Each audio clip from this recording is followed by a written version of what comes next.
Bonjour à tous et bienvenue dans cette nouvelle vidéo. Aujourd'hui nous allons mettre en place Diesel à la place d'utiliser notre système de query language là, de notre SQLite qui avait des requêtes SQL on va dire écrites en dur où c'était pas vraiment un ORM, c'était plutôt quelque chose qui nous permettait de communiquer avec SQLite mais pas vraiment de manière typée. On était obligé de faire des choses assez moches comme celle-ci pour récupérer l'élément 0, 1, 2, 3, 4 avec l'identifiant, le link, title, description, name. Il fallait bien conserver l'ordre, donc il y a pas mal de soucis à ce niveau-là. Donc on va essayer de faire les mêmes choses mais avec Diesel aujourd'hui. Donc Diesel c'est un ORM qui permet d'avoir des types au niveau de son SQL. Donc je ne sais pas vraiment s'il gère la base de données. J'ai vu qu'il y avait un système de migration. On va peut-être pas l'utiliser tout de suite. Mais je ne sais pas s'il va vérifier que la base de données est correcte avec nos types Rust. En fait on va avoir des types Rust, on va avoir une base de données.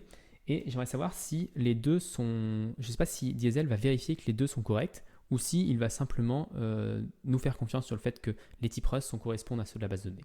Donc ça c'est un petit détail qu'il fera qu'on teste à un moment.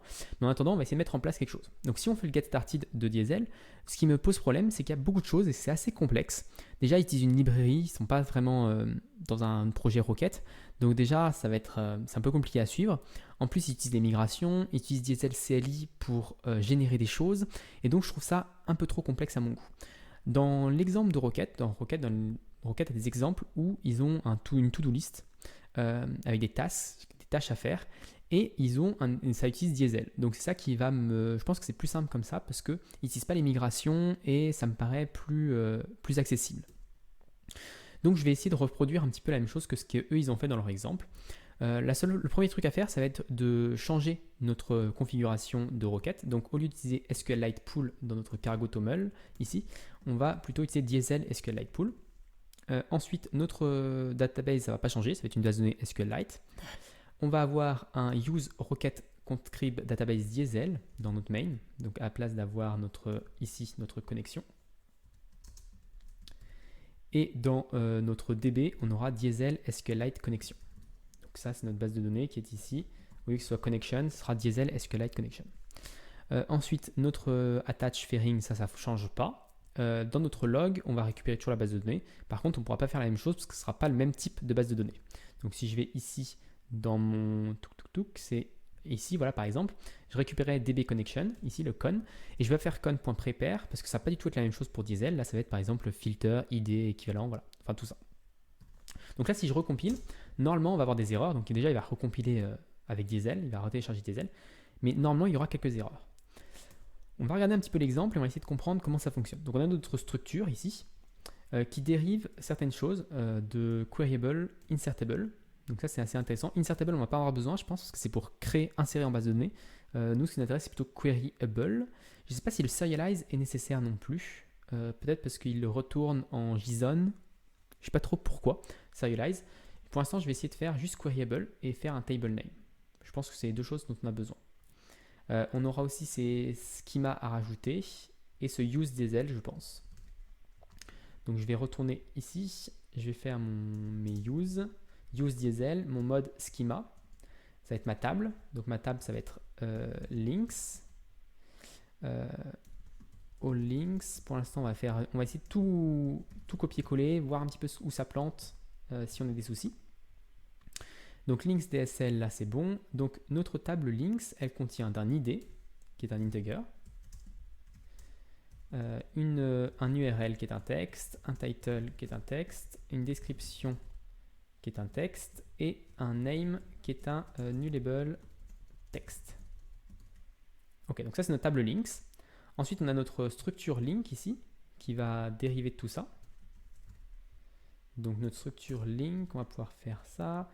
On va enlever ce dérive, on va enlever le serialize, on va supposer qu'on n'en a pas besoin.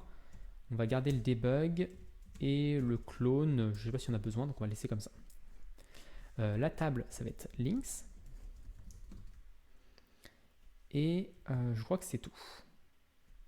Si je relance cargo run, est-ce qu'on a des erreurs? On a beaucoup d'erreurs.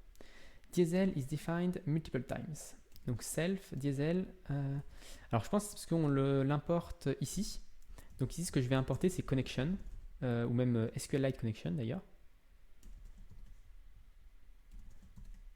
Hop, et comme ça, on va pouvoir enlever le namespace ici. Et on va enlever normalement l'erreur. Ok. Use of undeclared type pour module diesel. Alors ça, c'est jamais compris réellement. Je ne sais pas si on a besoin de faire du extern crate diesel. Je suppose que c'est ça, mais je ne sais jamais si c'est vraiment ça. On a beaucoup moins d'erreurs ou j'ai rêvé? Non. Ok, donc on a toujours undeclared type pour module diesel, donc qui ne fonctionne pas a priori. Donc on va essayer de voir les autres erreurs et puis voir si c'est pas lié. Donc schema links DSL. On ne peut pas trouver self schema links DSL. Ok, donc ça je pense que ça vient du problème que mon table ici n'est peut-être pas inclus et que du coup ça ne génère pas les bonnes choses. No links in schema. Donc ça devrait être des choses qui sont générées à la compilation. Cannot find macro table in this scope. Cannot find macro queryable. Ok. Cannot find table name. Ok, donc ça me paraît tout correct. Méthode prepare not found for this. Donc ça c'est normal. Ok. Link ID.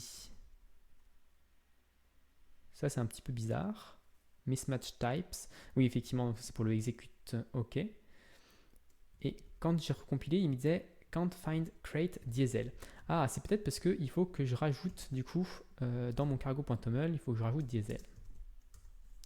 Je vais peut-être le rajouter comme ça d'ailleurs. Parce qu'on va peut-être avoir des features à activer ou pas.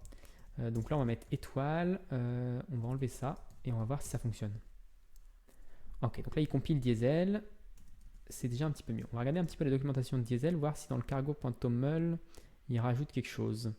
Diesel version 1.0, features Postgre. Donc moi, ce sera plutôt features SQLite, j'imagine. Donc là, il est en train de compiler. Donc déjà, c'est déjà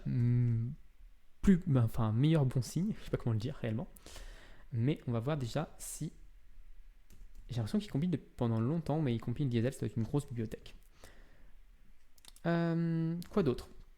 Ensuite, donc pour faire des requêtes, là pour récupérer par exemple toutes les tasks, on fait all task avec un order et un load avec un unwrap.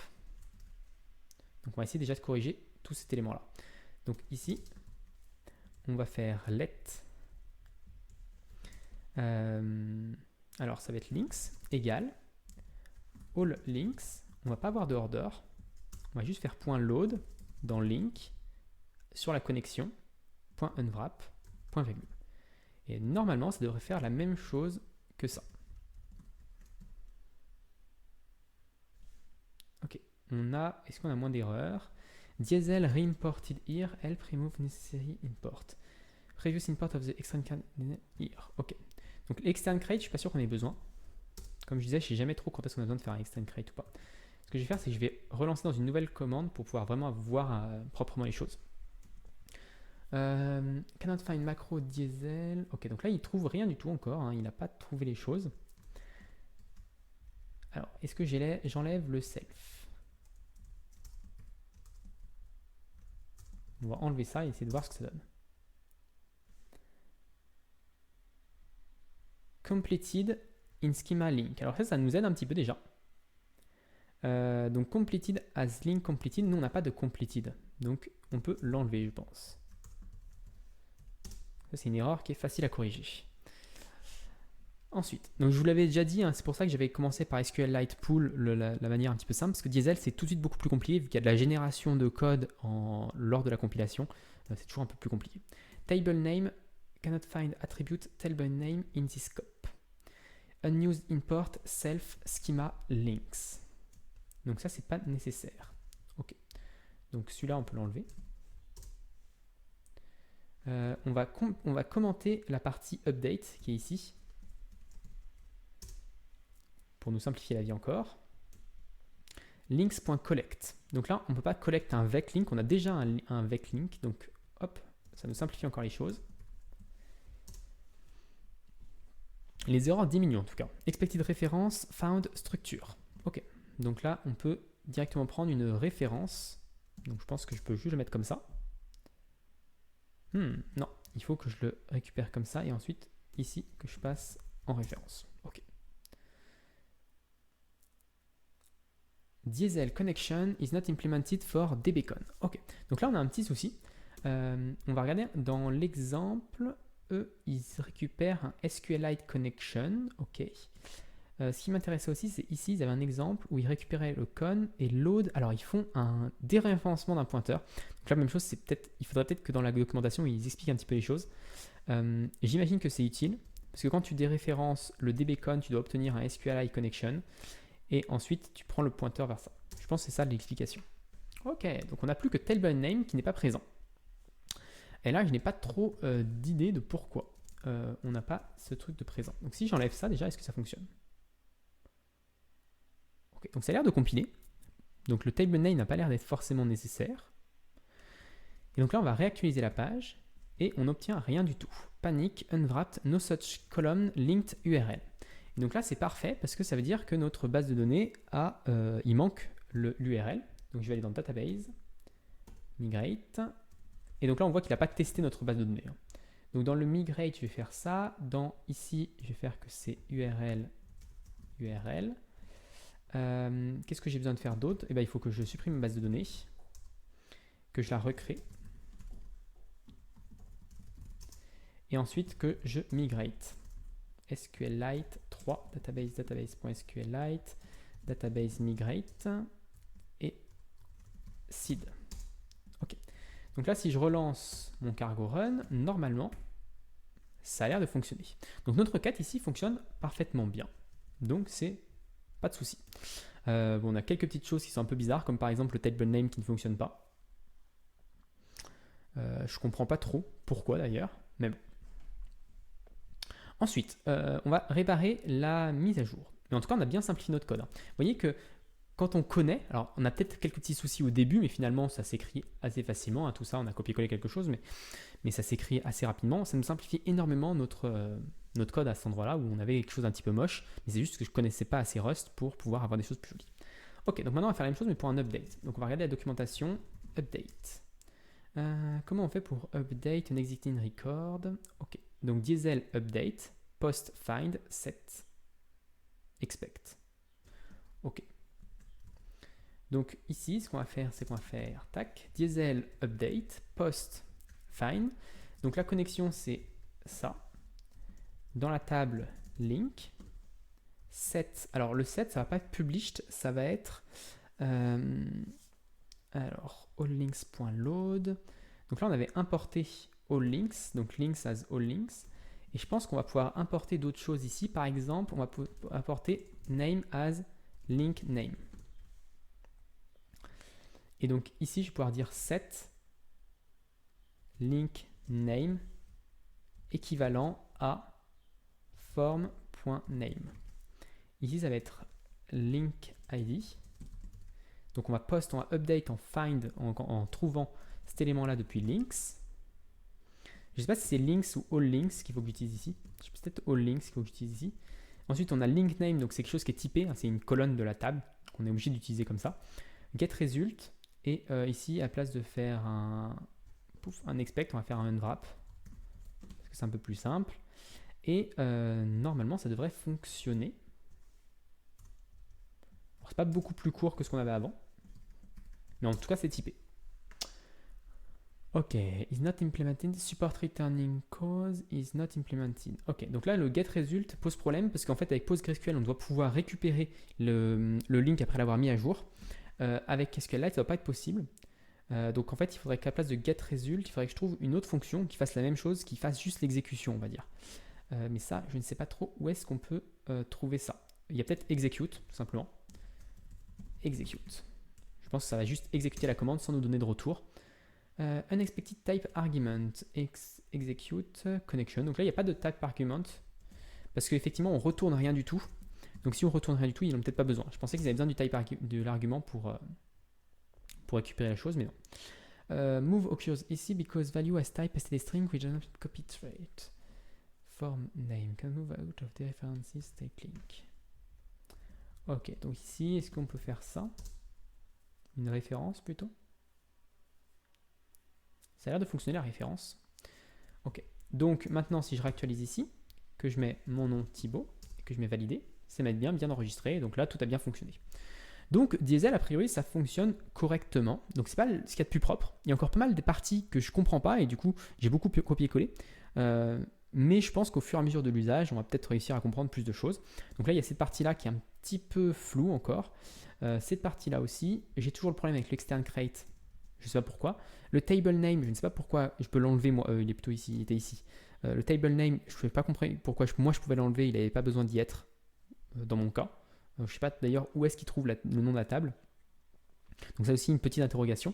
Donc j'ai pas mal de petites interrogations comme ça et je maîtrise absolument pas le sujet diesel, on va pas dire que je maîtrise, mais au moins c'est un bon début. J'ai mon projet qui fonctionne.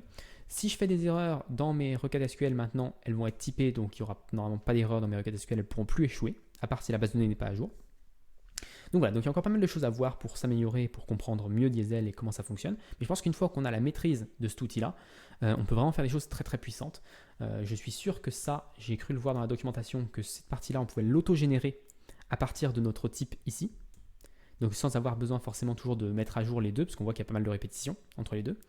Et on peut également gérer les migrations et peut-être on peut gérer le fait que la base de données corresponde bien à ce qu'on a que la base de données soit toujours correcte par rapport à notre schéma, ce qui serait à mon avis très intéressant pour savoir si je modifie une colonne, qu'on me dise la colonne dans la base de données n'a pas été modifiée, il faut la modifier avec une migration, etc. Donc voilà pour cette vidéo, j'espère qu'elle vous a plu. Si elle vous a plu, n'hésitez pas à vous abonner et à la partager. Et moi je donne rendez-vous très rapidement pour la suite de cette série sur Rust et Rocket.